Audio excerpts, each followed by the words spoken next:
Салам достор, каналыма кош келиңиздер. Бүгүн сиздер менен мына ушундай үйдөгү бар нерселерден эле аябагандай даамдуу, сонун бир оңой пирогдун рецептин менен бөлүшөйүн. Анда эмесе кеттик.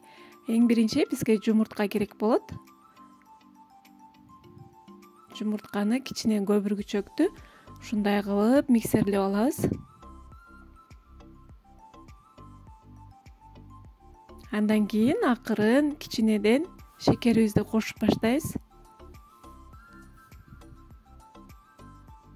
Мынакей, бөлүп кошуңуздар.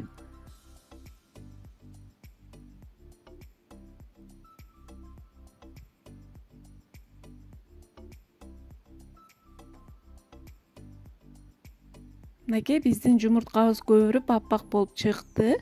Өчүрөбүз дагы. Эми сүт куябыз. Сгущенный молоко кошобуз.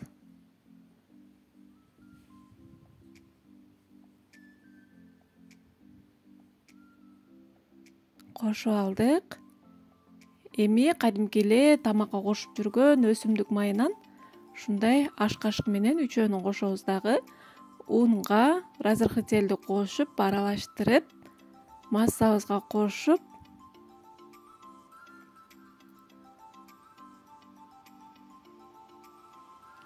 аралаштырып алабыз. Бардыгы текши бир массага түшкүчөктү миксерлеп алыңыздар. Мынакей, биздин пирогубуз тестасы даяр. Өтө тез даяр болот, кыздар.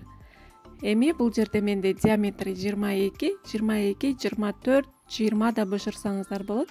Эң негизгиси духовкаңыздарды карап бышырып алыңыздар. Бул өтө бат бышат, үстү кызарып күйүп кетпеш үчүн пас отто бышырыңыздар. 110, 120, 130 да бышырсаңыздар болот.